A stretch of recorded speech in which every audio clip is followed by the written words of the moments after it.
আপনারা দেখছেন বাংলা চ্যানেল কোটি প্রাণ একসাথে।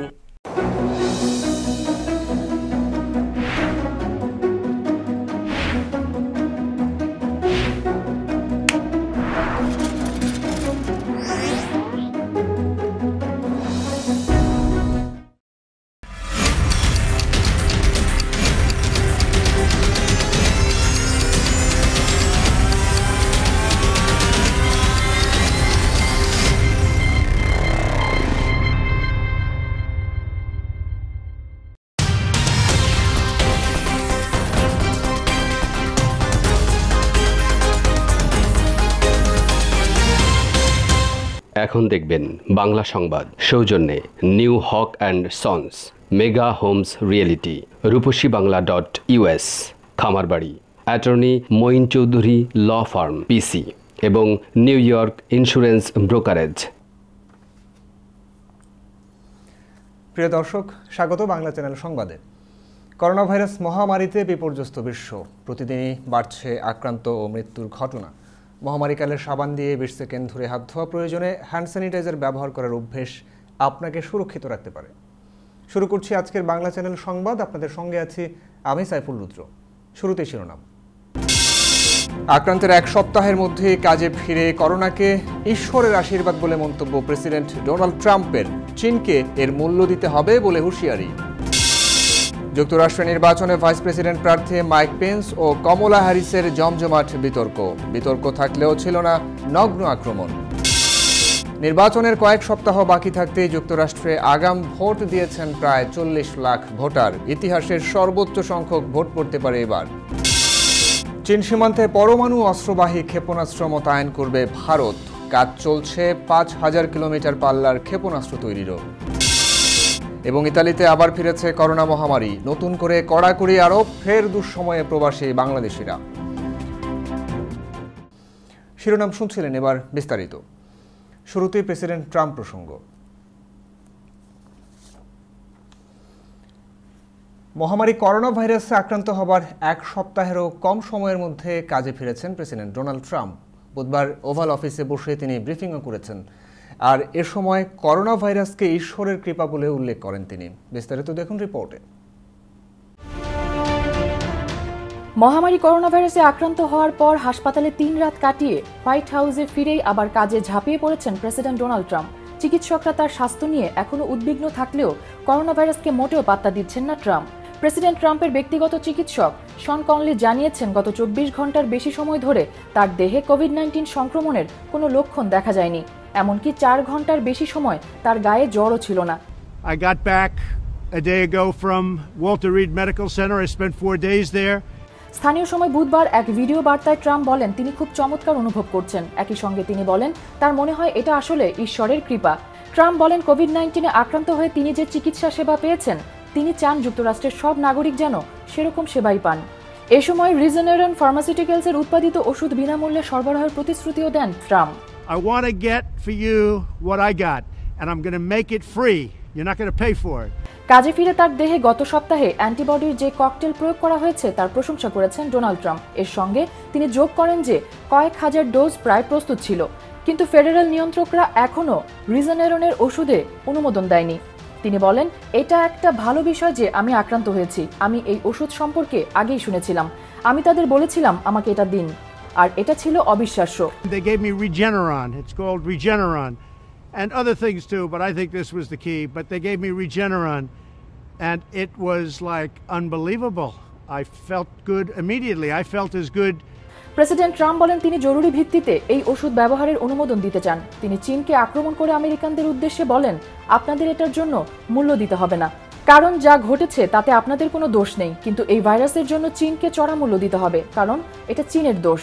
It wasn't your fault that this happened. It was China's fault, and China is going to pay a big price what they've done to this country. China is going to pay a big price what they've done to the world. এদিকে গত সপ্তাহে president Trump এবং তার স্ত্রী Melania Trump corona আক্রান্ত হওয়ার পর থেকেই একের পর এক হোয়াইট হাউস কর্মকর্তার আক্রান্তের খবর সামনে আসতে শুরু করে। উপদেষ্টা থেকে শুরু করে সামরিক বাহিনীর শীর্ষ কর্মকর্তাদের অনেকেই আক্রান্ত হয়েছেন করোনা ভাইরাসে।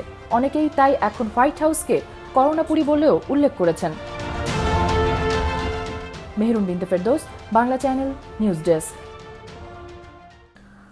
ডেমোক্রেটিক ও রিপাবলিকান পার্টির দুই ভাইস প্রেসিডেন্ট প্রার্থীর জমজমাট বিতর্ক শেষ হয়েছে। স্থানীয় সময় 7 অক্টোবর রাতে মাইক পেন্স ও কমলা হ্যারিসের মধ্যে সরাসরি এই বিতর্ক ইউটা স্টেটের সল্ট লেক সিটির ইউনিভার্সিটি অব ইউটাতে অনুষ্ঠিত হয়েছে।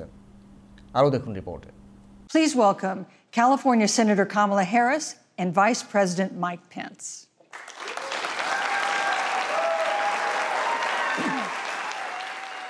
মাত্র কদিন আগে দুই প্রেসিডেন্ট প্রার্থী ডোনাল্ড ট্রাম্প ও জো বাইডেনের মধ্যকার প্রথম বিতর্কটা যেভাবে ব্যক্তিগত আক্রমণ ও কাদা ছোড়াছুড়ির আয়োজনে পরিণত হয়েছিল, সেই তুলনায় ভাইস প্রেসিডেন্ট প্রার্থীদের বিতর্কটা হয়েছে কিছুটা সভ্যভব্য। দুই ভাইস প্রেসিডেন্ট প্রার্থী মাইক পেন্স ও কমলা হ্যারিস একে অন্যকে ঘায়েল করতে আক্রমণ করেছেন বটে, কিন্তু তা আগ্রাসী ও নগ্ন ছিল না।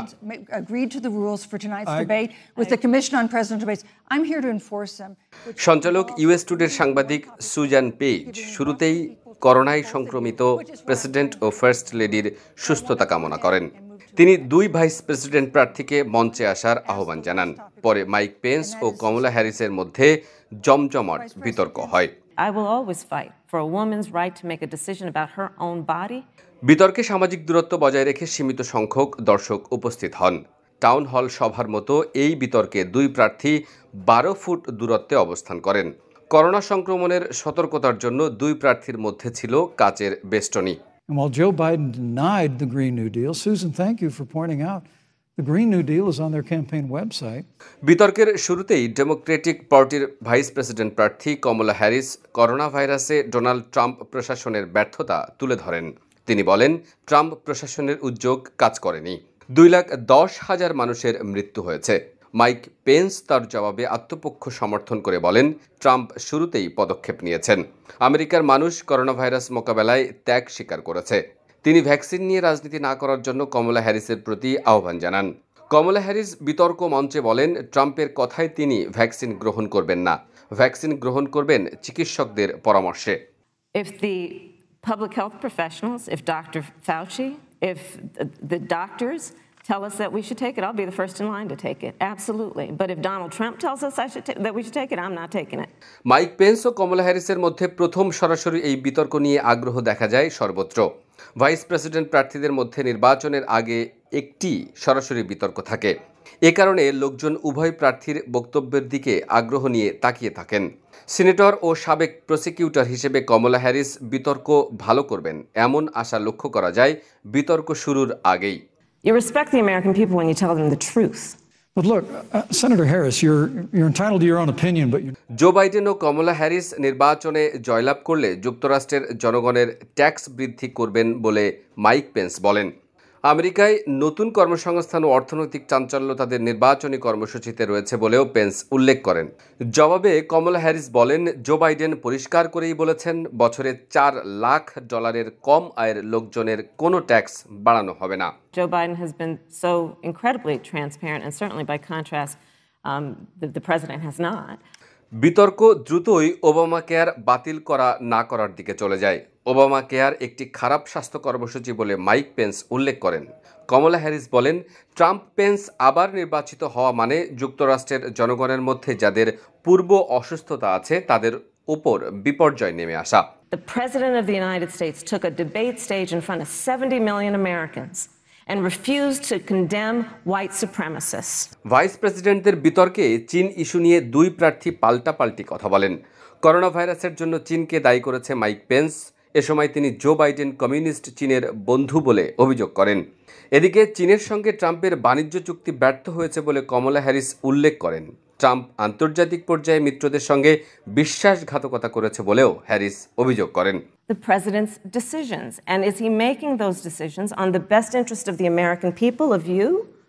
নিজেকে কৃষ্ণাঙ্গ পরিচয় দেওয়া জ্যামাইকান ভারতীয় মিশ্রণের কমলা হ্যারিসকে বিতর্ক মঞ্চে গুরুত্বের সঙ্গে পর্যবেক্ষণ করেছে পুরো যুক্তরাষ্ট্র।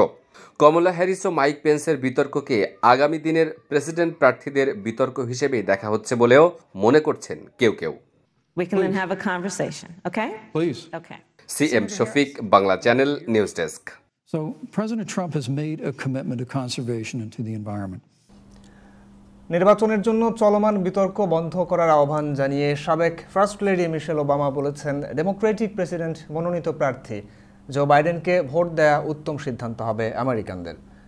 কোনোভাবেই আমরা ডোনাল্ড ট্রাম্পকে বিশ্বাস করতে পারছি না। রিপাবলিকান এই প্রেসিডেন্ট পুনর্নির্বাচিত হলে তার এসব নীতি কৌশল যুক্তরাষ্ট্রকে ধ্বংস করে দেবে বলেও সতর্ক করেছেন মিশেল। ট্রাম্পকে বর্ণবাদী প্রেসিডেন্ট আখ্যা দিয়ে তার কঠোর সমালোচনা করেন মিশেল ওবামা। আগামী ৩রা নভেম্বর অনুষ্ঠেয় প্রেসিডেন্ট নির্বাচনে ডেমোক্রেটীয় প্রার্থী জো বাইডেনের সমর্থনে মঙ্গলবার ২৪ মিনিটের একটি ভিডিও বার্তা দিয়েছেন মিশেল। সেখানে করোনা মহামারী, বর্ণবাদ সহ বিভিন্ন ইস্যুতে মার্কিন প্রেসিডেন্ট ডোনাল্ড ট্রাম্পের ভূমিকার কঠোর সমালোচনা করেন তিনি। দর্শক, প্রেসিডেন্ট নির্বাচনের আর মাত্র কয়েক সপ্তাহ বাকি, আর এরই মধ্যে ভোট দিয়ে ফেলেছেন প্রায় ৪০ লাখ ভোটার। আর এত দ্রুত এত বেশি পরিমাণ আগাম ভোটের তেমন কোনো নজির আগে ছিল না। এবার আর্লি ভোটিংয়ের এই সংখ্যাটাকে রেকর্ডও মনে করেছেন অনেকে। ফলে এবারের নির্বাচনে ভোটার অংশগ্রহণ অন্য নির্বাচনগুলোর চেয়ে বেশি হবে বলে মনে করা হচ্ছে। চলুন দেখে নিই রিপোর্টটি। আগামী ৩রা নভেম্বর অনুষ্ঠিত হবে যুক্তরাষ্ট্রের প্রেসিডেন্ট নির্বাচন। বরাবরের মতোই শুরু হয়ে গেছে ডাকযোগে ভোট ও আর্লি ভোটিং বা আগাম ভোট। যুক্তরাষ্ট্রে ভোটের দিন অফিস, আদালত, কাজ সবই খোলা থাকায় ভোটারদের সুবিধার্থে আর্লি ভোটিংয়ের ব্যবস্থা রাখা হয়। আর এই সুবিধায় এরই মধ্যে ৩৮ লাখের বেশি আগাম ভোট পড়েছে, অথচ এখনও নির্বাচনের ৪ সপ্তাহ বাকি। ২০১৬ সালে এমন সময় মাত্র ৭৫,০০০ আগাম ভোট পড়েছিল বলে জানিয়েছে আগাম ভোটের হিসাব রাখা প্রতিষ্ঠান US election project. US election প্রজেক্টের তত্ত্বাবধায়ক ও ইউনিভার্সিটি অব ফ্লোরিডার শিক্ষক মাইকেল ম্যাকডোনাল্ড বলেন, করোনা ভাইরাস মহামারীর কারণে এবার এমনিতেই ডাকযোগে ভোট বেশি পড়বে। বহু স্টেট আগাম ভোট ও ডাকযোগে ভোট দেওয়ার সুযোগ বাড়িয়েছে। এর সঙ্গে ডোনাল্ড ট্রাম্পের প্রেসিডেন্সি নিয়ে তৈরি হওয়া বিতর্ক সাধারণ ভোটারদের মধ্যে নির্বাচন নিয়ে আগ্রহ তৈরি করেছে। এ কারণেই এবার ভোটারদের মধ্যে ভোট দেওয়ার প্রবণতা বেশি। I would walk through glass and hot charcoal and bare feet to make this election. It's a very high stakes election year and it's my first time voting. বিশ্লেষকরা বলছেন, নির্বাচনের এত আগে এত বেশি সংখ্যক ভোটারকে আগে কখনোই ভোট দিতে দেখা যায়নি। মানুষ সিদ্ধান্তে পৌঁছালেই ভোট দেয়। দেখা যাচ্ছে এবার বহু মানুষ আগে থেকেই সিদ্ধান্ত নিয়ে ফেলেছেন এবং প্রেসিডেন্টের ভাগ্য নির্ধারণে ভোটাধিকার প্রয়োগ করছেন। ২০০৪ সালে ভোটের দিন সরাসরি ভোট না দিয়ে ডাকযোগে বা আগাম ভোট দিয়েছিল ২.৫ কোটি ভোটার। ২০১৬ সালে এসে এই সংখ্যা দাঁড়ায় ৫,৭০,০০,০০০ লাখে। আগে যেখানে প্রতি ৫টি ভোটের একটি ভোট আগাম বা ডাকযোগে দেওয়া হতো, এখন সেখানে দেওয়া হয় প্রতি ৫ ভোটের ২টি। আগাম ভোটের এই প্রবণতা দেখে ধারণা করা হচ্ছে এবার যুক্তরাষ্ট্রের ইতিহাসেই সর্বোচ্চ সংখ্যক ভোট পড়বে। ইউএস ইলেকশন প্রজেক্ট মনে করে এবার মোট ভোটারদের ৬৫% ভোট দিতে পারে। এই অনুমান সত্য হলে তাও হবে আরেকটি রেকর্ড। যুক্তরাষ্ট্রের ইতিহাসে ১৯০৮ সালের পর এত ভোট কোনো প্রেসিডেন্ট নির্বাচনে পড়েনি। এখন পর্যন্ত প্রেসিডেন্ট নির্বাচনের দৌড়ে ডোনাল্ড ট্রাম্পের চেয়ে সুস্পষ্ট ব্যবধানে এগিয়ে রয়েছেন জো বাইডেন। বিশেষত জাতীয় পর্যায়ের নানান জরিপে তিনি অনেকটাই এগিয়ে। তবে সুইং স্টেট খ্যাত গুরুত্বপূর্ণ অঙ্গরাজ্যগুলোই হওয়া জরিপ বলছে বেশ জোর লড়াই হবে দুজনের মধ্যে। এখন পর্যন্ত যে আগাম ভোটের হিসেব পাওয়া গেছে তা ৩১টি স্টেটের। সব স্টেটে এখনও আগাম ভোট নেওয়া হয়নি। ২-১ সপ্তাহের মধ্যে আরও অন্তত ৬টি স্টেটে আগাম ভোট গ্রহণ শুরু হবে। সঙ্গে থাকবে ডাকযোগে ভোটও। ফলে এই সংখ্যা অনেক বেশি হবে বলে ধারণা করা হচ্ছে। অবশ্য ডোনাল্ড ট্রাম্প নির্বাচনী প্রচারের শুরু থেকেই ডাকযোগে ভোট নিয়ে প্রশ্ন তুলেছেন। You can't do that. You can't do the mail-in ballots because you can have tremendous fraud.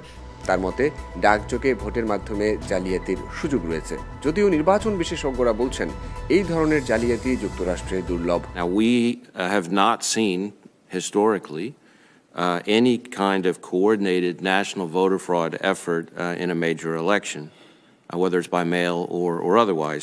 Trump দমবার পাত্র নন। তিনি বলছেন ডেমোক্রেটরা ভোটে জালিয়াতির চেষ্টা করছে। They'll even be printing them. They'll use the same paper, the same machines, and they'll be printing ballots illegally. জানা গেছে ভোটে ভাগ্য নির্ধারণকারী গুরুত্বপূর্ণ স্টেট ফ্লোরিডায় ২৪ লাখের বেশি ডেমোক্রেট ডাকযোগে ভোটের আবেদন করেছেন। এর মধ্যে 2,82,000 ভোট এরই মধ্যে দেওয়া হয়ে গেছে। অন্যদিকে 17 লাখ রিপাবলিকান ডাকযোগে ভোটের আবেদন করেছেন। এর মধ্যে ভোট দিয়েছেন 1,45,000। এদিক দিয়ে এখনো পর্যন্ত সেখানে এগিয়ে রয়েছে ডেমোক্রেটরা। সাইফুল রুদ্র, বাংলা চ্যানেল নিউজ ডেস্ক। এবার অন্যান্য প্রসঙ্গ। যুক্তরাষ্ট্রের ফার্স্ট লেডি মেলানিয়া ট্রাম্প ও পর্নো তারকা স্টর্মি ড্যানিয়েলস একে অন্যকে অশালীন ভাষায় আক্রমণ করেছেন। তারা একে অপরকে পতিতা হিসেবে আখ্যা দিয়েছেন। 5 অক্টোবর মেলানিয়া ট্রাম্পের একটি অডিও টেপ প্রকাশিত হয়েছে। ফার্স্ট লেডির সাবেক বান্ধবী স্টেফানি উইনস্টন অলকফের প্রকাশ করা ওই অডিও টেপেই স্টর্মি ড্যানিয়েলস সম্পর্কে মেলানিয়ার ওই বক্তব্য শোনা গেছে। মেলানিয়া ট্রাম্পের এই অডিও টেপ প্রকাশ হবার পর পর্নো তারকা স্টর্মি ড্যানিয়েলসও এর পাল্টা জবাব দিয়েছেন। 6 অক্টোবর এক টুইট বার্তায় স্টর্মি ড্যানিয়েলস মেলানিয়াকে নিয়ে বলেছেন, মেলানিয়া নিজেও একজন পতিতা, কারণ তিনি রিয়েলিটি শোর একজন উপস্থাপকের সঙ্গে শারীরিক সংসর্গ করেছেন। এবার করোনা ভাইরাস আপডেট। যুক্তরাষ্ট্রের মেরিন কর্পসের আরও এক শীর্ষ কর্মকর্তা করোনায় আক্রান্ত হয়েছেন। জেনারেল গ্যারি থমাস নামের ওই কর্মকর্তার দেহে করোনা পজিটিভ ধরা পড়েছে। এ নিয়ে চলতি সপ্তাহে যুক্তরাষ্ট্রের সামরিক বাহিনীর 2 জন শীর্ষ কর্মকর্তা করোনায় আক্রান্ত হলেন। এদিকে ওই 2 কর্মকর্তার করোনা ধরা পড়ায় পেন্টাগনে আতঙ্ক ছড়িয়ে পড়েছে। এর মধ্যে যারা তাদের সংস্পর্শে এসেছেন তারা সেলফ আইসোলেশনে গেছেন। সামরিক বাহিনীর ওই কর্মকর্তার দেহে করোনা ধরা পড়ার পর মেরিন কর্পসের chairman army general Mark Milley সহ প্রায় সব জয়েন্ট চিফ অফ স্টাফ বর্তমানে কোয়ারেন্টাইনে রয়েছেন। যুক্তরাষ্ট্রের ন্যাশনাল সিকিউরিটি এজেন্সি এবং ইউএস সাইবার কমান্ডের প্রধান জেনারেল পল নাকাসন, এমনকি সেনাপ্রধান, নৌবাহিনীর প্রধান এবং বিমান বাহিনীর প্রধানও আইসোলেশনে আছেন। এমন পরিস্থিতিতে সামরিক কর্মকর্তাদের মধ্যে আতঙ্ক ছড়িয়ে পড়েছে। করোনা ভাইরাস মহামারীর প্রভাবে যুক্তরাষ্ট্রে দীর্ঘস্থায়ী অর্থনৈতিক মন্দার সৃষ্টি হতে পারে বলে আশঙ্কা প্রকাশ করেছেন ফেডারেল রিজার্ভ বোর্ডের চেয়ারম্যান জেরেমি পাওয়েল। 6 অক্টোবর ব্যবসা ও অর্থনীতি বিষয়ক জাতীয় সংস্থার বার্ষিক সম্মেলনে দেওয়া বক্তব্যে জেরেমি পাওয়েল এই আশঙ্কার কথা বলেন। তিনি বলেন, অর্থনৈতিক পুনরুদ্ধার এখনও সুদূর পরাহত। যুক্তরাষ্ট্রের অর্থনীতি বিপরীত দিকে মোড় নেওয়ার ঝুঁকিতে রয়েছে। এই মুহূর্তে এর প্রধান কারণ হচ্ছে করোনা ভাইরাসের সংক্রমণ বৃদ্ধি পাওয়া। তিনি বলেন, করোনা ভাইরাসের দ্বিতীয় ঢেউ এসে আঘাত করলে জনস্বাস্থ্যের উপর করুণ প্রভাবের সঙ্গে সঙ্গে অর্থনৈতিক কর্মকাণ্ড মারাত্মকভাবে ব্যাহত হবে। ভাইরাসের বিস্তৃতির ঝুঁকি কমাতে স্বাস্থ্য বিশেষজ্ঞদের দেওয়া বিধিমালা মেনে চলা, মাস্ক পরা ও সামাজিক দূরত্বের নীতি মেনে চলার প্রয়োজনীয়তার উপর গুরুত্ব দিয়েছেন তিনি। নিউ ইয়র্কে করোনা ভাইরাসের সংক্রমণ আবার বাড়ছে। এ কারণে নগরের চিহ্নিত 9টি এলাকার স্কুল, রেস্তোরাঁ ও জরুরি নয় এমন ব্যবসা প্রতিষ্ঠান 7 অক্টোবর থেকে বন্ধ করে দেওয়া হবে বলে ঘোষণা দিয়েছিলেন মেয়র বিল ডি ব্লাসিও। কিন্তু এতে অনুমোদন দেননি গভর্নর এন্ড্রু কুওমো। এ নিয়ে গভর্নর ও মেয়রের মধ্যে রশি টানাটানি শুরু হয়েছে। মেয়র ব্লাসিওর এই সম্পর্কিত প্রস্তাব অনুমোদন না করে গভর্নর বলেছেন, স্কুল, রেস্তোরাঁ ও জরুরি নয় এমন ব্যবসা প্রতিষ্ঠান বন্ধ না করে এর পরিবর্তে স্টেট পুলিশ সহায়তা করতে পারে। নিউ ইয়র্কে করোনা ভাইরাস প্রতিরোধে বাইরে মাস্ক পরা বাধ্যতামূলক। কেউ এই আইন অমান্য করলে পুলিশ অতিরিক্ত জরিমানা করার পাশাপাশি তাদের বিরুদ্ধে সমন জারি করতে পারে। করোনা বিধি ভঙ্গ করলে রেস্তোরাঁকে জরিমানা করা যেতে পারে। বাংলাদেশে সরকারি হিসেবে করোনা ভাইরাসে আক্রান্ত হয়ে আরও 20 জনের মৃত্যু হয়েছে। 24 ঘন্টায় নতুন রোগী শনাক্ত হয়েছেন 1441 জন। এর মধ্যে পুরুষ 13 জন ও নারী 7 জন। এ নিয়ে ভাইরাসটিতে মৃতের সংখ্যা বেড়ে দাঁড়ালো 5460 জনে। বৃহস্পতিবার কোভিড-19 নিয়ে স্বাস্থ্য অধিদপ্তরের সংবাদ বিজ্ঞপ্তিতে এসব তথ্য জানানো হয়েছে। এতে আরও বলা হয়, করোনা ভাইরাস শনাক্তে গত 24 ঘন্টায় 12,605টি নমুনা পরীক্ষা করা হয়। এদিকে স্বাস্থ্যমন্ত্রী জাহিদ মালেক ঢাকায় এক অনুষ্ঠানে বলেছেন, করোনা আক্রান্ত হয়ে প্রেসিডেন্ট ডোনাল্ড ট্রাম্প যে মানের চিকিৎসা নিয়েছেন, বাংলাদেশেও কোভিড রোগীরা ওই একই চিকিৎসা পান। আজকে রেমডেসিভির দিচ্ছে, যে ট্রিটমেন্ট ডোনাল্ড ট্রাম্পকে দেওয়া হয়েছে, আমাদের দেশে একই ট্রিটমেন্ট এখানে দেওয়া হচ্ছে। কাজে আমি আমাদের ডাক্তারদেরকে ধন্যবাদ জানাই যে তারা এই ট্রিটমেন্টটা, আধুনিক ট্রিটমেন্ট বাংলাদেশে তারা দিয়েছে। এবার নিউ ইয়র্ক কমিউনিটি সংবাদ।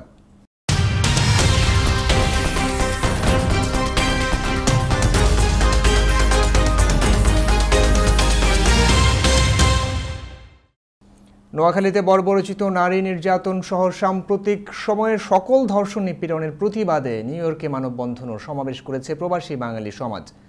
এই সমাবেশ থেকে ধর্ষণের একমাত্র সাজা ফাঁসি করার দাবি জানানো হয়েছে। আরও দেখুন রিপোর্টে।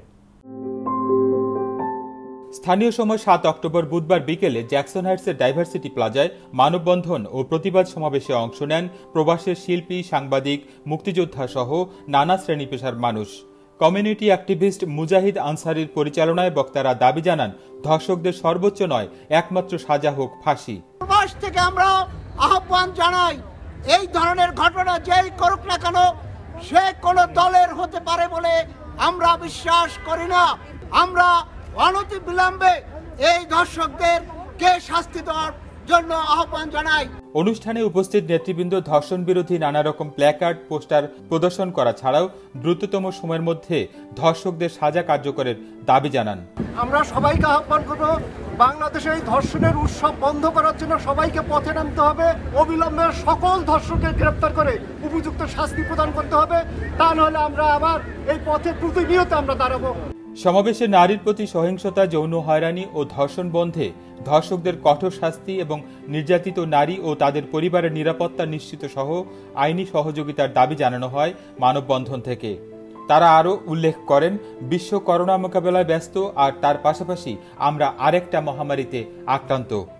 এই মহামারীর মতো সারা দেশে নারীদেরকে, আমাদের নারী জাতিকে, আমাদের মায়ের জাতিকে, আমাদের বোনদেরকে অপমানিত করছে। পৃথিবীর মানুষ করোনার মতো এক মহামারীকে মোকাবেলা করছে, আর আমাদের দেশের মানুষ আরেকটা অসভ্যতাকে, আরেকটা মহামারীকে মোকাবেলা করছে। সমাবেশে আরও বক্তব্য দেন মুক্তিযোদ্ধা ফারুক হোসেন, জাকির হোসেন বাচ্চু, সাংবাদিক দর্পণ কবির, সঞ্জীবন সরকার, শাহজে চৌধুরী, শামীম আলামিন, কমিউনিটি অ্যাক্টিভিস্ট গোপাল সান্যাল, শুভ রায়, নূর আলম জিকু, মীর মশিউর রহমান, প্রতিমা সরকার, হোসনে আরা চৌধুরী, বিপুল সাহা, মুক্তি সরকার, পপি ঘোষ প্রমুখ। Bangla channel news desk. এবার বাংলাদেশ প্রসঙ্গ। কিশোরগঞ্জ জেলার ইটনা মিঠামইন অষ্টগ্রাম সড়কের উদ্বোধন করে প্রধানমন্ত্রী শেখ হাসিনা বলেছেন, এই সড়ক নির্মাণের ফলে হাওড়বাসীর চলাচলের দুর্ভোগ কমেছে, সৃষ্টি হয়েছে নতুন কর্মসংস্থানের, ফলে হাওড় অঞ্চলের মানুষের দুঃখ আর থাকবে না। বৃহস্পতিবার গণভবন থেকে ভিডিও কনফারেন্সের মাধ্যমে কিশোরগঞ্জ জেলার ইটনা মিঠামইন অষ্টগ্রাম সড়কের উদ্বোধনী অনুষ্ঠানে যুক্ত হন প্রধানমন্ত্রী। হাওড়ের বিশাল জলরাশির মাঝখানে ইটনা মিঠামইন অষ্টগ্রাম সড়ক এখন একটি আকর্ষণীয় পর্যটন স্থলে পরিণত হয়েছে। কিশোরগঞ্জ জেলায় হাওড়ের বুকে ইটনা থেকে মিঠামইন হয়ে অষ্টগ্রাম পর্যন্ত 29.73 কিলোমিটার দীর্ঘ এই সড়ক নির্মাণে ব্যয় হয়েছে 874 কোটি টাকা। 2016 সালের 21 এপ্রিল রাষ্ট্রপতি মোহাম্মদ আব্দুল হামিদ এই সড়কের নির্মাণ কাজের উদ্বোধন করেছিলেন। নিয়ন্ত্রণহীন হয়ে পড়েছে বাংলাদেশের কক্সবাজার জেলার আইনশৃঙ্খলা পরিস্থিতি। গেল এক সপ্তাহ ধরে রোহিঙ্গা ক্যাম্পে গোলাগুলি, খুন, পাল্টা খুনে কয়েকজনের মৃত্যু হয়েছে। এর মধ্যেই বৃহস্পতিবার সকালে কক্সবাজার সদরের ঈদগাঁও ঈদকর বাইশারি সড়কের হিমছড়ি ঢালায় সশস্ত্র ডাকাতের গুলিতে বাবার সামনেই এক শিক্ষার্থী খুন হয়েছে। সামাজিক অনুষ্ঠানে গান গেয়ে বাড়ি ফেরার পথে এই ঘটনা ঘটে। নিহত জনিদের রাজ রামু উপজেলার পাহাড়ি জনপদ ঈদকর ইউনিয়নের চরপাড়ার শিয়াপাড়া এলাকার তপনদের ছেলে। জনি ঈদগাঁও কলেজ থেকে চলতি বছর এইচএসসি পরীক্ষার্থী ছিল। পড়ালেখার পাশাপাশি বিভিন্ন সামাজিক অনুষ্ঠানে গান করত সে। ঈদগাঁও থেকে ঈদকর আসার পথে হিমছড়ি ঢালায় সিএনজিবাহী যাত্রীরা সশস্ত্র ডাকাত দলের কবলে পড়েন। এ সময় ডাকাতের গুলিতে কণ্ঠশিল্পী জনি নিহত হয়। দর্শক, নেব ছোট্ট একটি বিরতি, ফিরে এসে থাকছে। চীন সীমান্তে পরমাণু অস্ত্রবাহী ক্ষেপণাস্ত্র মোতায়েন করবে ভারত।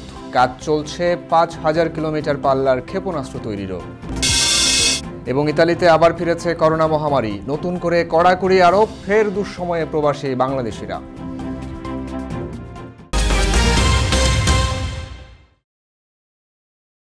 মেগা হোমস রিয়েলটি, স্বপ্ন আপনার, দায়িত্ব আমাদের। পছন্দের বাড়িটির জন্য আসুন আমাদের কাছে। Mega Homes Realty, buy, sell, rent, invest ও শর্ট সেল। আমরা ফোরক্লোজ থেকে আপনার বাড়ি রক্ষা করতে সহায়তা করি। Mega Homes Realty, commercial and residential real estate farm.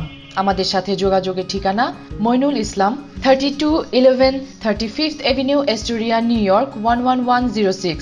Telephone 9175354131। Email moinul4@gmail.com। আমেরিকার সকল বাংলাদেশি ব্যবসায়ী ভোক্তা সমাজের প্রতি নিবেদন, স্কয়ার ফুড অ্যান্ড বেভারেজ লিমিটেডের পণ্য সামগ্রী, রাঁধুনি, রুচি ও চাষি ব্র্যান্ডের একমাত্র বৈধ আমদানিকারক এবং সরবরাহকারী নিউ হক অ্যান্ড সন্স। স্কয়ারের পণ্য সামগ্রী যুক্তরাষ্ট্রে আমরা একমাত্র পরিবেশক। বাংলাদেশে কিছু অসাধু ব্যবসায়ী খুচরা বাজার থেকে মেয়াদোত্তীর্ণ পণ্য সরবরাহ করছে। তাই যুক্তরাষ্ট্রের সকল ব্যবসায়ী ভোক্তাদের অনুরোধ করা যাচ্ছে পণ্য ক্রয়ের পূর্বে New Haque and Sons coding করা দেখে কিনুন। ফ্রেশ মাংস ও দেশি মাছ কেনার কথা ভাবছেন? আমরা শুধুই হালাল ফ্রেশ মাংস ও দেশি মাছ বিক্রি করি। জ্যাকসন হাইটসে আমরা নতুন, কিন্তু অন্যান্যদের সাথে আমাদের হালাল ফ্রেশ মাংস ও দেশি মাছের তুলনা করলেই বুঝতে পারবেন তাদের সাথে আমাদের পার্থক্য। আমরা নিশ্চিত আপনি একবার আমাদের মাছ মাংসের স্বাদ পেলে আর অন্য কোথাও যাবেন না। শুধু একবার আমাদের মাছ মাংস পরখ করে দেখুন। আপনাদের সুবিধার্থে আমরা এখন জ্যাকসন হাইটসের আপনা বাজারের ভিতরে। Mama's Halal meat and fish, 7220 37th Avenue, Jackson Heights, New York 11372. Phone 718-685-2855. New York Insurance Brokerage. আমার ইন্স্যুরেন্স নিউ ইয়র্ক ইন্স্যুরেন্স ব্রোকারেজের সাথে। New York car and limo services. আমার গাড়ির বেস ও ইন্স্যুরেন্স দুটোই নিউ ইয়র্ক ইন্স্যুরেন্স ব্রোকারদের সাথে। Auto home business insurance আমি new York insurance brokerage থেকে করি। নিউ ইয়র্ক ইন্স্যুরেন্স ব্রোকারেজ আপনাদের সেবায় নিয়োজিত। New York insurance brokerage, 7116 35th Avenue, Jackson Heights, New York. Phone 718-476-2025. নিরাপত্তা নিয়ে উদ্বিগ্ন? বিশ্বের যে কোনো প্রান্তে বসে নজর রাখুন বাড়ি, অফিস বা ব্যবসা প্রতিষ্ঠানে। আপনার পরিবার, কর্মক্ষেত্র বা প্রতিষ্ঠানে টোটাল সিকিউরিটি সলিউশন নিশ্চিত করতে digital security system and networking Inc বিশ্বস্ত একটি নাম। Weatherproof night vision CC camera networking installation এবং সার্বিক সেবায় রয়েছে আমাদের দক্ষ টিম ও অভিজ্ঞতা। আজই যোগাযোগ করুন 16709 Hillside Avenue, 2nd floor, Suite 2/A, Jamaica, new York 11432. Cell phone number 9418223090. Email liduchaudhuri2009@yahoo.com. আপনার নিশ্চিত নিরাপত্তা আমাদের স্বস্তি।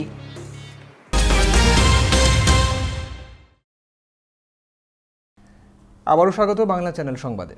এবার আন্তর্জাতিক প্রসঙ্গ।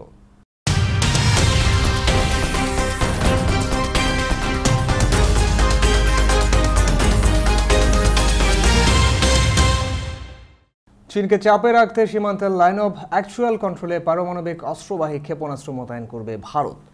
সীমান্তের সংঘাত পরিস্থিতি এখনও কিছুটা স্তিমিত হলেও যে কোনো পরিস্থিতির মোকাবেলায় আগেভাগেই প্রস্তুতি নিয়ে রাখতে চাইছে মোদী সরকার।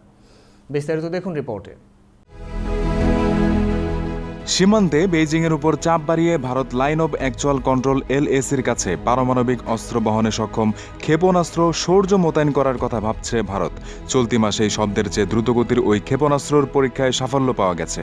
তবে শেষ পর্যন্ত কোথায় বা কোন পয়েন্টে নতুন এই মিসাইল শৌর্য মোতায়েন করা হবে তা নিয়ে সিদ্ধান্ত নেবে ভারতীয় সেনাবাহিনী ও জাতীয় নিরাপত্তা পরিষদ।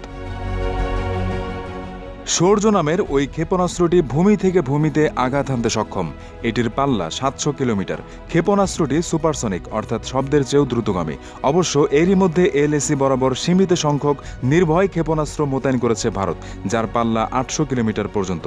তবে ওই ক্ষেপণাস্ত্রটি শব্দের চেয়ে কম গতিতে ছোটে অর্থাৎ সাবসনিক।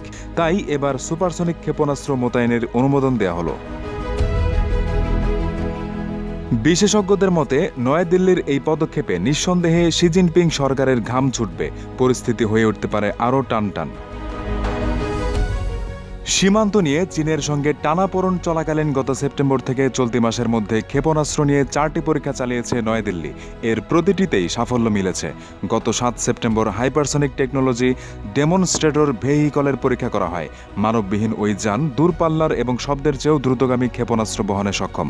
শব্দের চেয়েও দ্রুতগামী ব্রাহ্মস ক্ষেপণাস্ত্রের পরীক্ষা করা হয় গত 30 সেপ্টেম্বর। এরপর 3 অক্টোবর পরীক্ষা করা হয় শৌর্য ক্ষেপণাস্ত্রের। সবশেষ 5 অক্টোবর ডুবোজাহাজ ধ্বংস করতে সক্ষম supersonic missile assisted release of torpedo smart সফলভাবে পরীক্ষা চালায় ভারত। পাশাপাশি ভারত K5 ক্ষেপণাস্ত্রের আধুনিকীকরণের কাজও দ্রুত গতিতে সেরে ফেলতে চায়। এই পর্বের লক্ষ্য K5 এর পাল্লা 5000 কিলোমিটারে নিয়ে যাওয়া।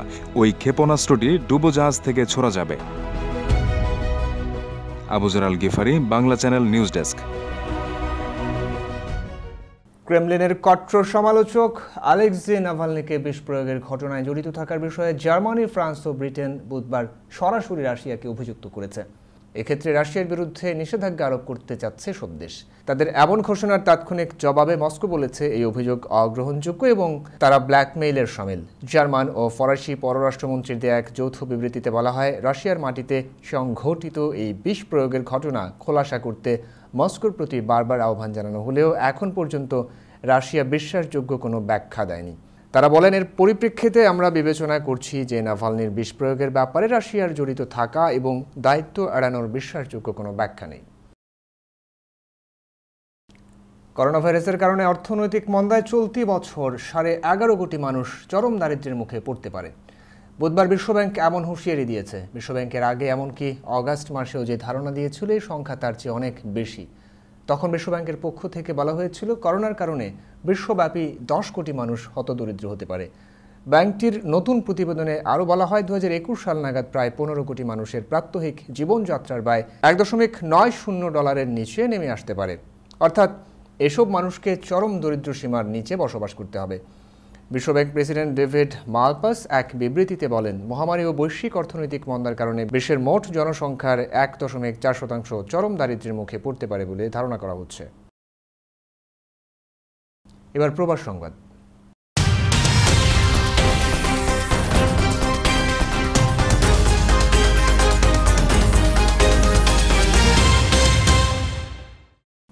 ইতালিতে আবারও মাথাচড়া দিয়ে উঠেছে মহামারী করোনা ভাইরাস।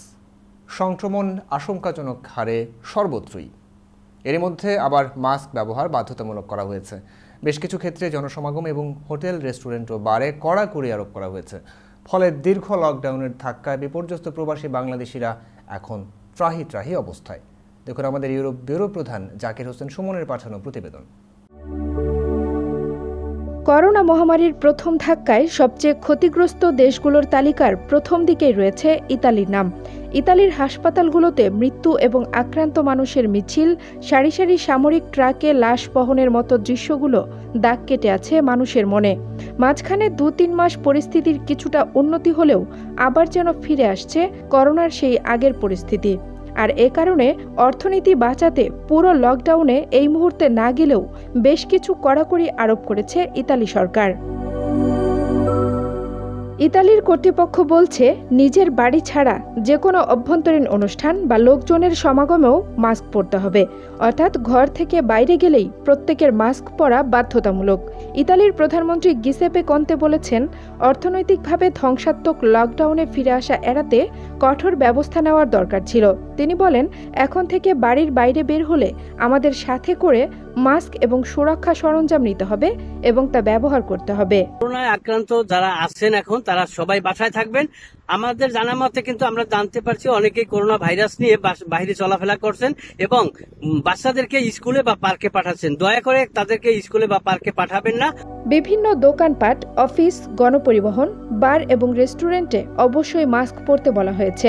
ইতালির যেসব অঞ্চলে সংক্রমণ বাড়তে শুরু করেছে সেখানে ইতোমধ্যেই কঠোর বিধিনিষেধ কার্যকর হয়েছে। যেমন রোমে আগেই কড়াকড়ি শুরু হয়েছে। ফলে কয়েক মাসের লকডাউনের বিপর্যস্ত অবস্থা কাটিয়ে ওঠার চেষ্টায় থাকা বাংলাদেশি ব্যবসায়ীদের এখন নাভিশ্বাস অবস্থা। আর 250-এর উপরে করোনা ভাইরাসের বাঙালিরা আমরা করোনা আক্রান্ত। সবাই সাবধান ইউজ করতে হইব, সাবধানতার সাথে চলতে হইব, কারণ মাস্ক অব্লিগাতরি ব্যবহার করতে হইব। আমার হোটেলে আমি যেভাবে করোনা রোগী রাখতেছি, আমার মনে হয় আমার বাংলাদেশি অন্যান্য ভাই যারা হোটেল ব্যবসার সাথে জড়িত আছে তারা যদি এইভাবে তাদেরকে সাহায্য করে করোনা ভাইরাসে, আশা করি কমে আসবে ইনশাআল্লাহ। ইতালিতে করোনার নতুন বিধিনিষেধ নির্দিষ্ট কোনো শহর বা অঞ্চলে নয়, বরং সারা দেশেই জারি করা হয়েছে। কারণ গত 24 ঘন্টায় দেশটিতে 3000-এর বেশি আক্রান্তের রেকর্ড হয়েছে, যা গত 24 এপ্রিলের পর সর্বোচ্চ। Kanis Fatema Nipa, Bangla channel, news desk. নোয়াখালীতে বিবস্ত্র করে নারী নির্যাতন, সিলেটে ধর্ষণ সহ সারা দেশে নারী নির্যাতনের ঘটনার প্রতিবাদে ও বিচারের দাবিতে ইতালিতে প্রতিবাদ সভা করেছেন ভেনিস প্রবাসী নারীরা। ভেনিস বাংলা স্কুলের আয়োজনে এই প্রতিবাদ সভায় দেশের আলোচিত নারী নির্যাতনের ঘটনার দ্রুত বিচার ও দৃষ্টান্তমূলক শাস্তি দাবি করে প্রধানমন্ত্রীর দৃষ্টি আকর্ষণ করেন ভেনিস বাংলা স্কুলের মহিলা সম্পাদিকা সোহেলা আক্তার বিপ্লবীর পরিচালনায় ও ভারপ্রাপ্ত সাধারণ সম্পাদক রুনু আক্তারের সভাপতিত্বে সভায় বক্তব্য রাখেন মদিনা মোসাম্মদ, সোনিয়া ইসলাম, দিলরুবা জামান, মেহরুন নেসা মলি, আফসারি খানম রিক্তা, শিরিন আক্তার নীলা, ডালিয়া পারভিন, মিথিলা, ইভা রহমান, সালমা আক্তার সহ আর অনেকে। এবার সংস্কৃতি সংবাদ।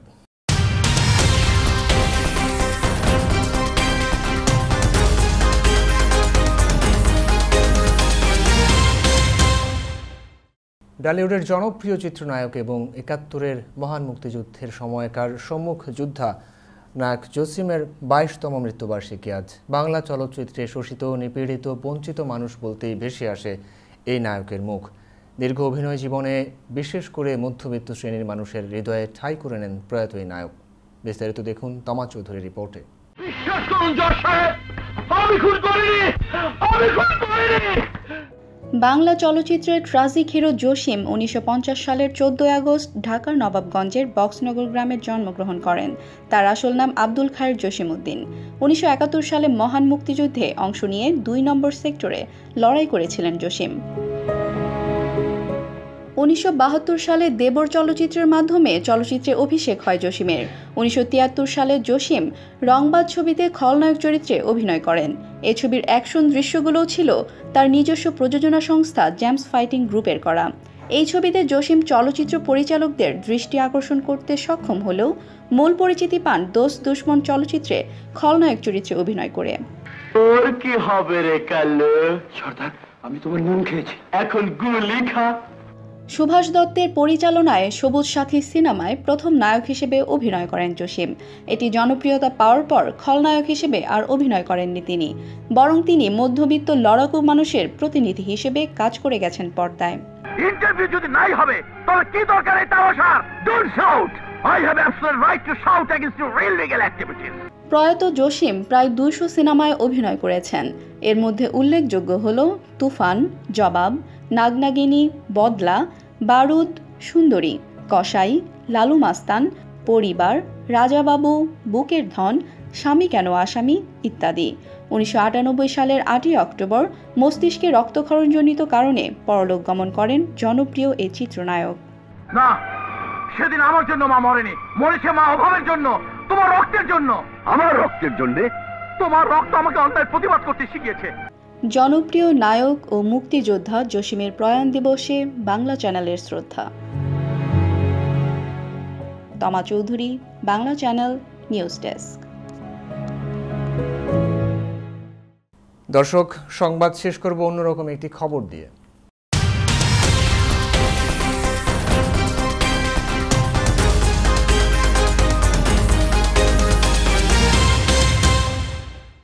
কত কিছু নিয়েই মানুষ বিশ্ব রেকর্ড করে, আর তা যদি হয় লম্বা পা নিয়ে তাহলে তো আর কথাই নেই। এবার বিশ্বের সবচেয়ে লম্বা পায়ের জন্য রেকর্ড করেছে যুক্তরাষ্ট্রের টেক্সাসের ম্যাকি কুরিন নামের এক কিশোরী। বিস্তারিত দেখুন রিপোর্টে। প্রথম দেখাতেই ১৭ বছর বয়সী এই কিশোরীর লম্বা পায়ের বিষয়টি সবার নজরে পড়বে। এর মধ্যেই সে দুটি রেকর্ড অর্জন করেছে। ম্যাকি কুরিন নারীদের মধ্যে সবচেয়ে লম্বা পা এবং কিশোরীদের মধ্যেও সবচেয়ে লম্বা পায়ের কারণে গিনেস বুকে দুটি রেকর্ড গড়েছে। ম্যাকি কুরিন বিশাল আকৃতির এই পা নিয়ে কখনো কখনো বিড়ম্বনায় পড়েন। ঘরের দরজা দিয়ে বের হওয়া বা গাড়িতে চড়া থেকে শুরু করে পোশাক কিনতে গেলেও ভোগান্তি পোহাতে হয় তাকে। গিনেস ওয়ার্ল্ড রেকর্ড অনুযায়ী ম্যাকি কুরিনের বাম পায়ের উচ্চতা ১৩৫.২৬৭ সেন্টিমিটার বা ৫৩.২৫৫ ইঞ্চি এবং ডান পায়ের উচ্চতা ১৩৪.৩ সেন্টিমিটার বা ৫২.৮৭৪ ইঞ্চি। তবে ম্যাকি জানিয়েছে নিজেকে আড়াল করা মোটেও উচিত নয়। যেসব ব্যক্তির অস্বাভাবিক শারীরিক বৈশিষ্ট্য রয়েছে তাদের এই নিয়ে সংকোচ বোধ করারও কিছু নেই। তার এই রেকর্ডটি সব লম্বা নারীদের অনুপ্রাণিত করবে বলেও জানান Mackie. The pros of having long legs is that you don't really fit into the category of normal. You're kind of unique. You have something different and people are মেয়ের এই রেকর্ড সম্পর্কে তার মা জানিয়েছেন, অন্যান্য বাচ্চাদের চেয়ে ম্যাকি যে বেশ খানিকটা লম্বা তিনি আগেই বুঝতে পেরেছিলেন, কারণ মাত্র 18 বছর বয়সেই 2 ফুট 11 ইঞ্চি ছিল ম্যাকির উচ্চতা। Gives her that tallness, but everybody's tall except for me. ইতিমধ্যে ভিডিও শেয়ারিং অ্যাপ টিকটকে বেশ জনপ্রিয় ম্যাকি। সে ভবিষ্যতে মডেল হিসেবে কাজ করতে চায়। বিশ্বের সবচেয়ে লম্বা মডেল হিসেবেও খ্যাতি অর্জন করতে চায় ম্যাকি। এর আগে রাশিয়ার একেতেরিনা লিজিনার দখলে এই রেকর্ড ছিল। লম্বায় ওই রুশ তরুণীর পায়ের দৈর্ঘ্য ছিল 52.2 ইঞ্চি, কিন্তু বিশ্বের সবচেয়ে লম্বা পায়ের জন্য এবার তার ওই রেকর্ডকে ছাড়িয়ে গেছে Mackie কুরিন। Meherun Binte Ferdous, Bangla channel, news desk. এই ছিল বাংলা চ্যানেল সংবাদে। শেষ করার আগে শিরোনামগুলো জানাবো আরও একবার। আক্রান্তের এক সপ্তাহের মধ্যে কাজে ফিরে করোনাকে ঈশ্বরের আশীর্বাদ বলে মন্তব্য প্রেসিডেন্ট ডোনাল্ড ট্রাম্পের। চীনকে এর মূল্য দিতে হবে বলে হুঁশিয়ারি। যুক্তরাষ্ট্র নির্বাচনে ভাইস প্রেসিডেন্ট প্রার্থী মাইক পেন্স ও কমলা হ্যারিসের জমজমাট বিতর্ক থাকলেও ছিল না নগ্ন আক্রমণ। নির্বাচনের কয়েক সপ্তাহ বাকি থাকতে যুক্তরাষ্ট্রে আগাম ভোট দিয়েছেন প্রায় 40 লাখ ভোটার। ইতিহাসের সর্বোচ্চ সংখ্যক ভোট পড়তে পারে এবার। চীন সীমান্তে পরমাণু অস্ত্রবাহী ক্ষেপণাস্ত্র মোতায়েন করবে ভারত। কাজ চলছে 5000 কিলোমিটার পাল্লার ক্ষেপণাস্ত্র তৈরিরও। এবং ইতালিতে আবার ফিরেছে করোনা মহামারী। নতুন করে কড়াকড়ি আরোপ, ফের দুঃসময়ে প্রবাসী বাংলাদেশিরা। নিয়মিত বাংলা চ্যানেল দেখতে চোখ রাখুন ফেসবুক, ইনস্টাগ্রাম, টুইটার ও ইউটিউব চ্যানেলেও, অথবা লগ অন করুন www.banglachannel24.com-এ। দর্শক, করোনা ভাইরাস মহামারীর সময় সুরক্ষিত থাকতে 20 সেকেন্ড সময় ধরে হাত ধোয়ার অভ্যেস চালু রাখুন। প্রয়োজনে হ্যান্ড স্যানিটাইজার ব্যবহার করুন। বাইরে গেলে অবশ্যই নিজের সুরক্ষায় মাস্ক ব্যবহার করুন। সুস্থ থাকুন, ভালো থাকুন, বাংলা চ্যানেলের সঙ্গে থাকুন।